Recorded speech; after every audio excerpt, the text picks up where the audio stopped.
Welcome to Three, a show about Federer, Nadal, and Djokovic, and part of the Tennis Channel podcast network. I'm Gill Gross with Joel Drucker and Amy Lundy. Wimbledon round one in the books for Federer and Djokovic. Both are through.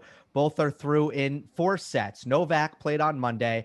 He defeated Jack Draper in 4. Federer comes through, and it looked like it was going to be impossible that Federer would win in 4 sets because his opponent, Adrian Mannarino, was up 2-1, but unfortunately had to retire in the 4th set. Sad scenes as the Frenchman, who's a veteran and who's really put in the hard work on tour, was in a good position here to try to pick up a very high-profile victory, and we will start there. It was dramatic. It's fresh in our minds because we just watched it. For Roger Federer, what a strange way, Joel, to move into the second round at a slam. Yeah, I guess in boxing they call that a TKO.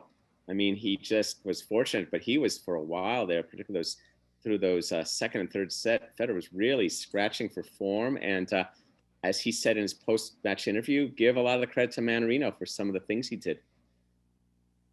Yeah, the cross-court backhand from Mannarino in a Federer's forehand, but Federer, his forehand was so far off, Amy. It was not close to the Federer forehand that we'll need to see for him to go deep. There were moments when the forehand left the building, and anybody who plays knows that you have a favorite stroke. It's a dependable stroke, and sometimes you just can't find it. And therefore you have to reach into your bag and find other ways to get things done.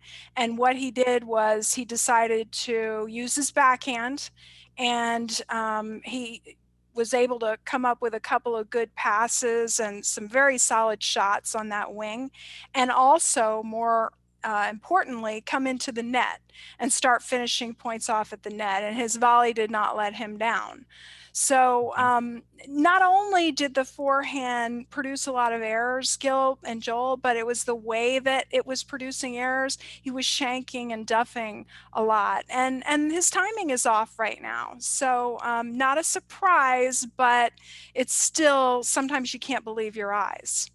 Yeah, yet another inconclusive effort from Federer. Like, well, where's he at? Where was the routine opening match? Or for that matter, the 5-set triumph. And Mannarino, his kind of style, and if you want to talk about this more, we can. He reminds me of the style where he can cut you, but he can't kill you. And I think Federer realized as the 4th set got underway, all right, okay, it's time for me to make myself present.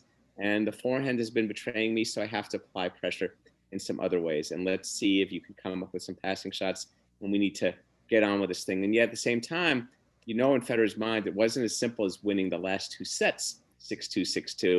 It was more, okay, got ahead in the 4th, and then things kind of went sideways and just kind of ended. And let me be a good podcast host for anyone who didn't see the conclusion of the match. Federer had regained the momentum. He was up a break in the 4th set and playing a fantastic, a clean set, was actually hitting forehand winners, which he hadn't been doing in the previous 2 sets. And then I think it was 15. It was love 15, and Roger hits a wide serve on the deuce side. Mannarino hits a backhand return up the middle, and Federer hits.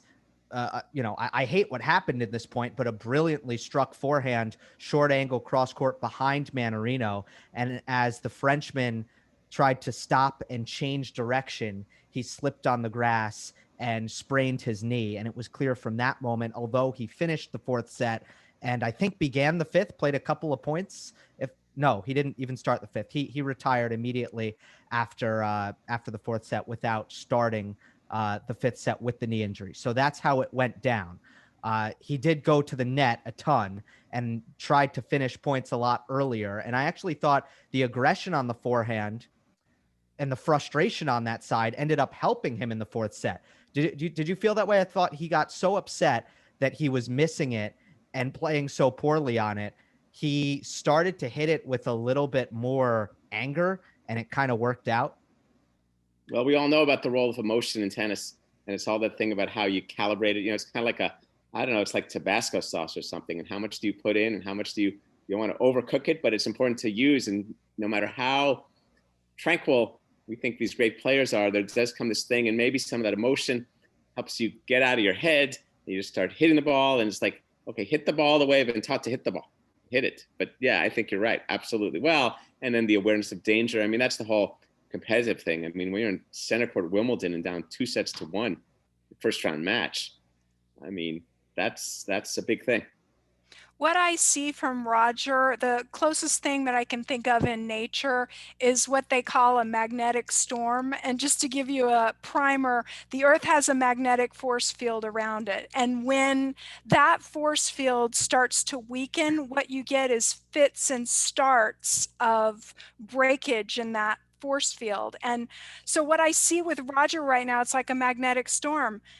His serve is there sometimes. You're like, yeah, that's it. Roger's here. The forehand is there. You're like, yep, that's Roger. The movement is there. You'll see a select point and you're like, he's moving great. He's moving like he always does.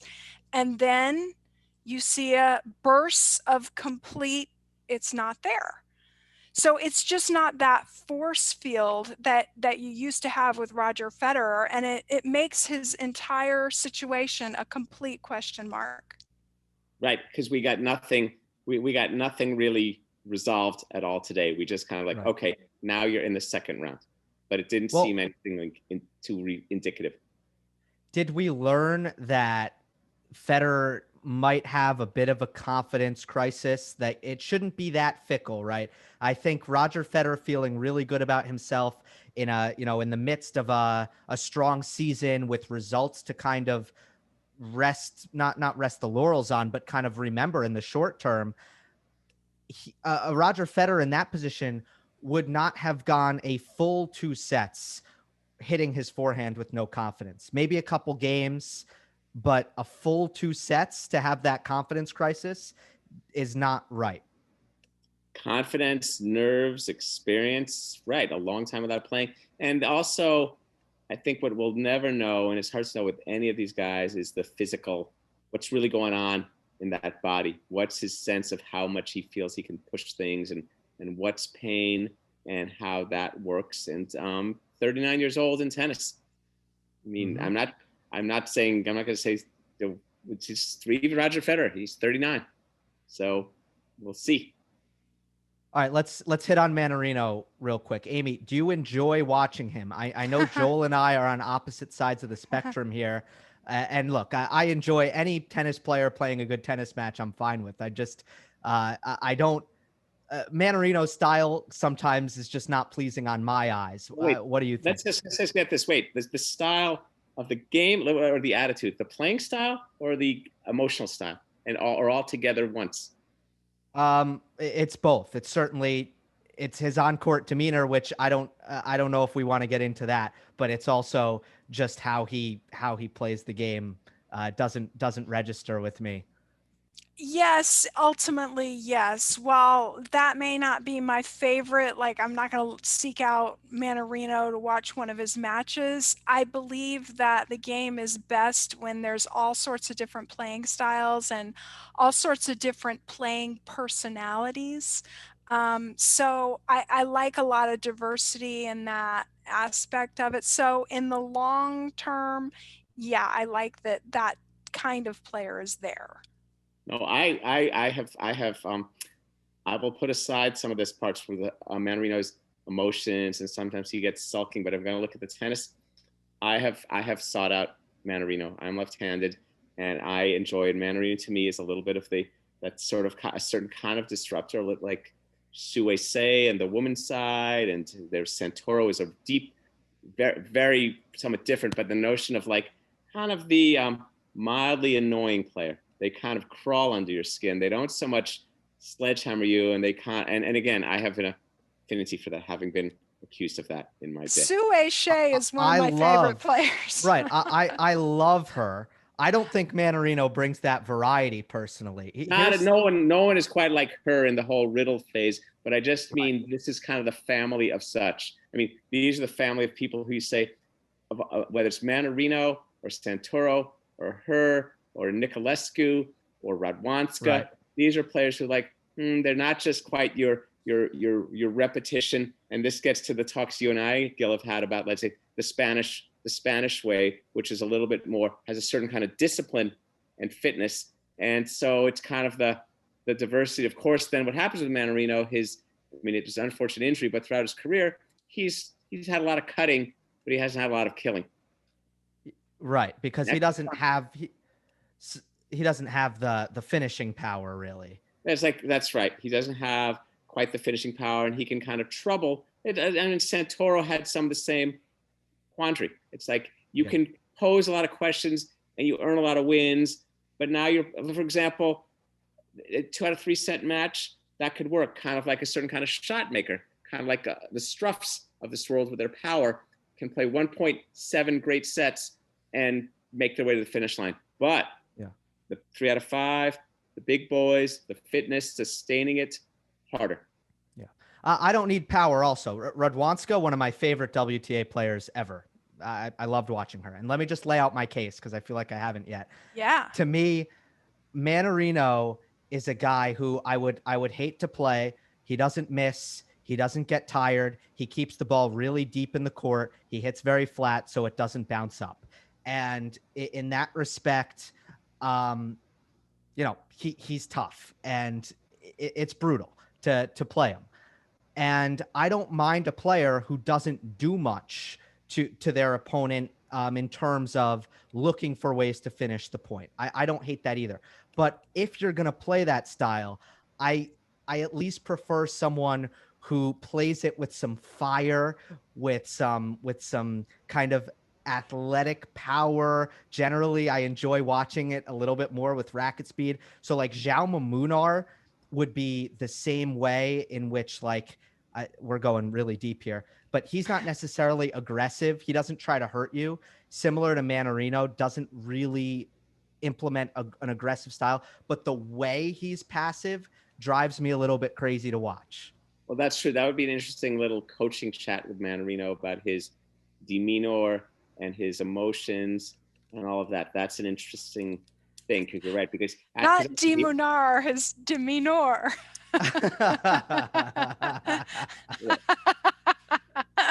Sorry, I couldn't resist. No, that's very good. People have trouble with that name, so I just call him Demon.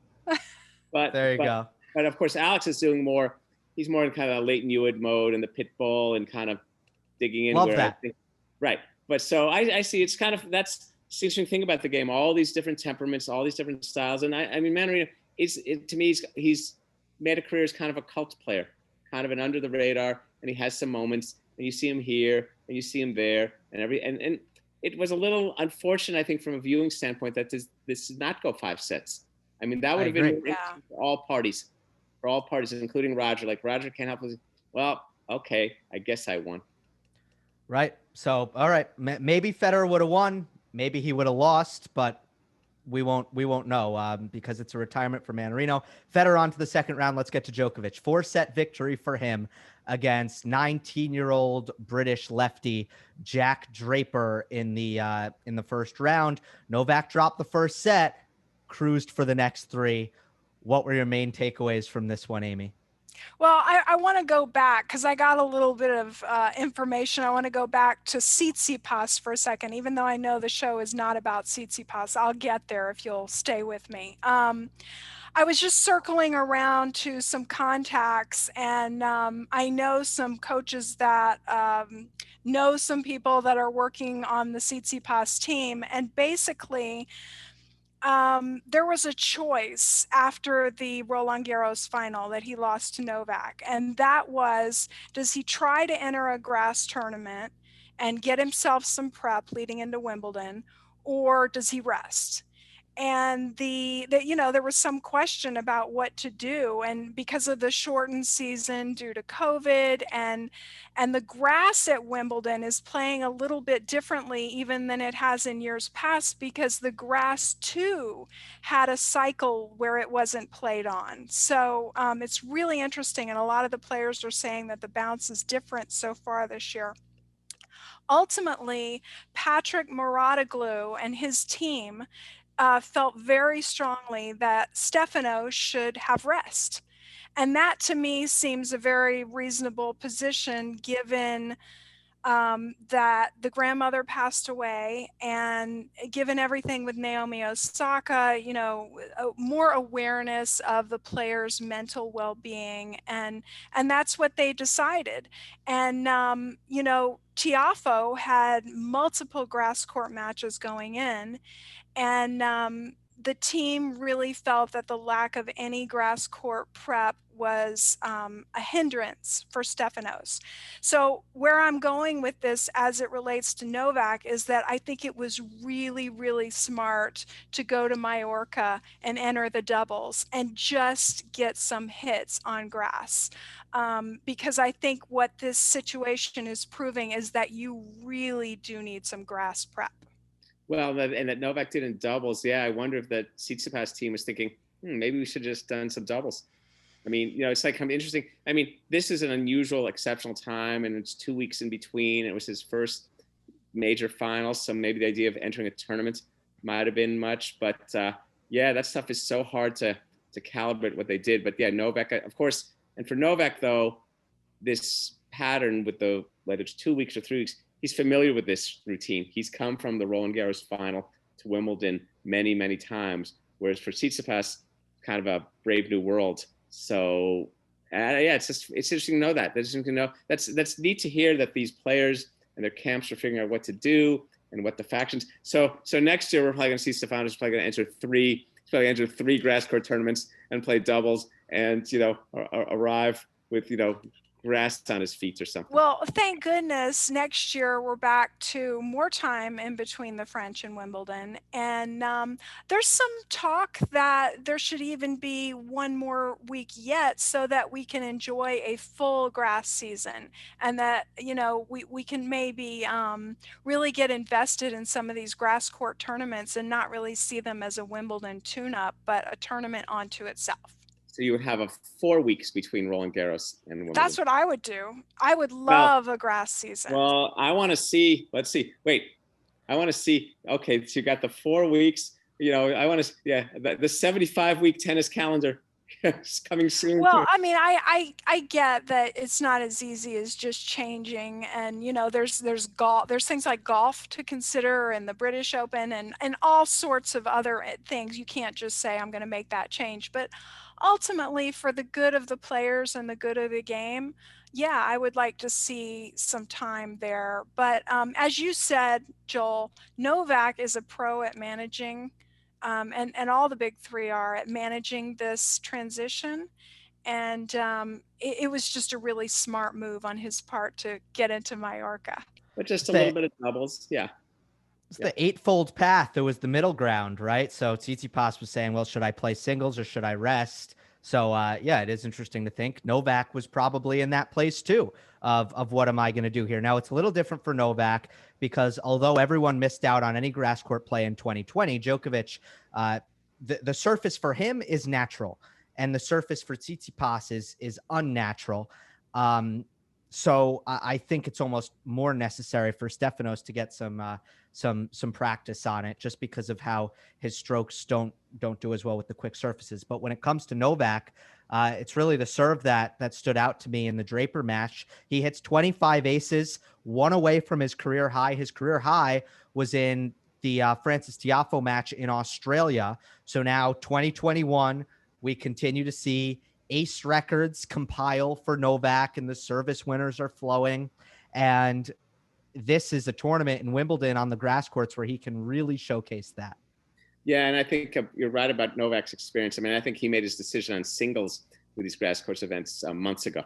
I think he knew precisely what he wanted to do singles-wise, unless maybe he lost in the second round of the Roland Garros, and maybe then a grass court wild card. But I think he knew exactly what he's going to do, and he's won this 5 times, so he knows how to get himself organized for Wimbledon. And it's interesting, both our guys played left-handers.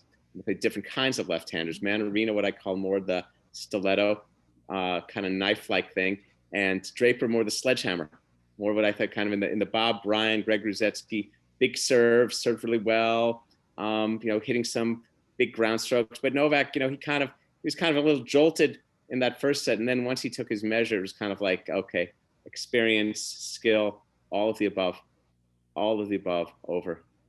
over him. Could we talk about the footing, as Mannarino obviously slipped and it made all the difference in the Federer match and ended the match? Novak was slipping all over the place, did so twice on break point, had 7 break points in the first set. 2 of them were lost because Novak slipped. And I find this all very interesting. Amy, you mentioned the court. People are saying it might be a little bit different. I agree that it's different, but for people saying, oh, this is new, this is why everyone's slipping. Joel, I don't know if you can back me up here. This is not new. It's the first couple of days of Wimbledon. People slip, right? This is not new. Absolutely. It happens all the time, particularly early in grass. And again, these are kind of the 72-hour stories of every major. I mean, we'll hear a little bit more, but you hear about surfaces, you hear about balls, and then on grass in particular, you're going to hear about slippage. And of course, now we've been 2 years since we've been at Wimbledon, so there's an adjustment to that. And yeah, and that happens. But what they were saying was not really about the slippage. It was about the height of the ball bounce. They were saying it was even lower than a typical Wimbledon. So, you know, as we go through the draw, you can think about the taller players, but also look, as Joel said, this is like a first couple of days story because the court's going to harden up. And it's a live surface, and it's going to be a different surface, you know, at the end of this week than it will be even next week. But just one little tiny thing that I want to point out that I understand is that when the roof is closed, there's something with the humidity level or something like that that can make the grass surface just a little bit slippier. Well, no question. It's just it becomes a little more of that greenhouse effect. And also the sense of weather and of movement. I mean, I think in indoor grass, that's, you know, you got grass, you got outdoors, you got indoors, you got weather, you got Wimbledon. I mean, a lot of things. Indoor grass, that's pretty darn unusual. Yeah. There to be indoor grass. I mean, so that's a pretty adjustment curve. But the way Novak moves is also very different from the way most players move on grass. Djokovic will kind of treat it like a clay court, and he'll slide into his shots. He'll move very aggressively, where a lot of players will take a lot of smaller steps to try to reduce the need for traction. So I do think that's worth pointing out. Then Djokovic hinted at the fact that maybe he wants to adjust the way he's moving on the grass if it's going to continue to be this slippery. But also, generally, when the grass gets played on more, it just gets less slippery. Yeah, and also, you know, I think it's funny. It's interesting to hear about Novak. There's a study out there waiting to be made by someone who knows nothing about tennis and all about movement to evaluate the movement patterns of Novak Djokovic. I mean, and it's and to really break down what this thing really is, that what we talk about when we talk about footwork and balance and wide steps and small steps and short steps and little steps, because there's some things that will be revealed in the years to come that he may have well revolutionized. You know, the outer leg, the core, all that stuff. Well, guys, the discussion we're having right now, this has been kind of surreal for me because I have a TV to the right now, and the conversation we're having right now is about to get a lot bigger because really bad news out of Wimbledon. Serena Williams was just playing her match. She has slipped and she has retired from her match with an injury. So, I mean, I'm sure, you know, again, I think we're all just reacting to this and seeing this now. And none of us, I haven't seen it. And of course we haven't seen it. So I don't know if there's much to be said about it other than it happened. And, you know, it's the worst thing that can happen and just awful to see. No, that's terrible. I mean, Serena, great champion, came here with high hopes for obviously winning another major and doing a little at Wimbledon. And that is just a really, that is an unfortunate development. We're going to, you know, as I was watching the Federer match, the ESPN, who televises Wimbledon here in the US, they had a really cool featurette with Serena and Roger and the symmetry, like their ages, and they're both parents, and all these slams that they've won. And it's just really eerie that both matches would be decided on a slip incident. Oh, it's just terrible. Yeah, that is All right. So we're gonna hope. I hope. That's unfortunate that Serena had to withdraw from the tournament. Oh my God, her first match. It's terrible. Yeah. So on an awful note, we have to move on to previewing these second round matches, and we'll think about Serena. Keep her in our thoughts because you just never want to see this in Mannarino as well. It's just awful.